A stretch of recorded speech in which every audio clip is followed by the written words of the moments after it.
Dığını әддені әрбір көчет әдден өзінше сүйлөшөбүз тукмандар менен.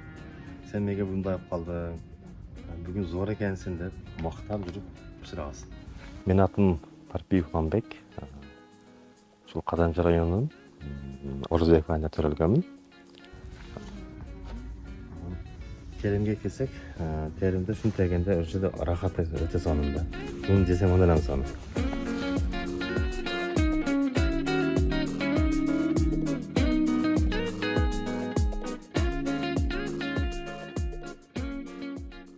Bu teplitsanын идеясы боюнча буну өзүмдүн келинчегим идея кылышкан.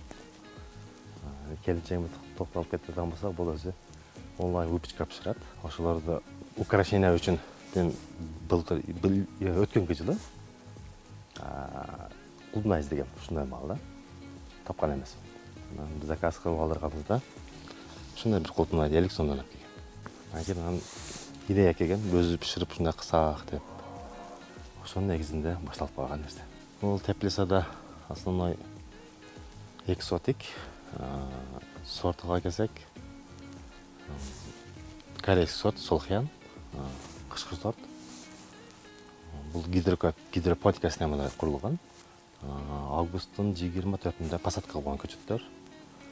Декабрдын примерно 10-орунда уже бышка чыккан. Бул киреше боюнча токтолуп кете турган болсок, башында биз эч ким албайт деп ойлогонбуз. Кымбат болот, башка болот деген. Азыр ушу күндө объем чыгара албай кыйналып атамын. Сурагандар өтө көп. Бир оптомго 1200дөн болуп атат. Мисалы үчүн 5 кг жогору болсо 1200дөн беребиз. Эгер контейнер десе 1400 болот. Бул теплицанын жерге эккен кандай болуп атат? Бул гидропоника дегени. Муну жерге эксе деле болот. Теплицанын ичигечи эксе болот, бирок бул отопление жагынан кыйналып калат. Жылуулук жагынанчы. Бул өйдө эгилгенден өтө көп шарты көп.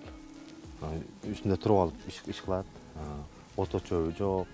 Еще плюс бул гидропоника себеп болгондо бул жерге эккенге караганда бул гидропоникада 20 күн алдын тез кетет. Мындай айтканда оживание тез болот. Бул азыр мына жерде сары лаутил деп коебуз. Бул жердеги чымын-чиркейлерди ушул жерде жабышып калып кетет да. Потому что бул чымын-чиркейлер буларга зыянкечтер деп коет. Мунун арасында жүрүп буларга оорап келет.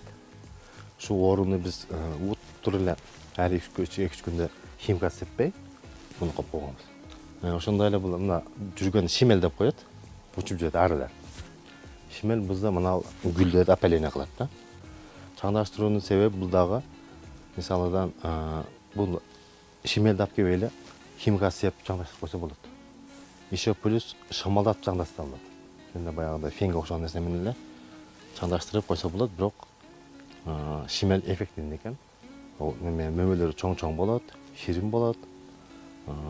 Дагы натуральный аракет кылып атабыз. Бул интернет боюнча айтишник болуп иштейм өзү. Анан Ош технологиялык университетте окуганмын, высший образованный.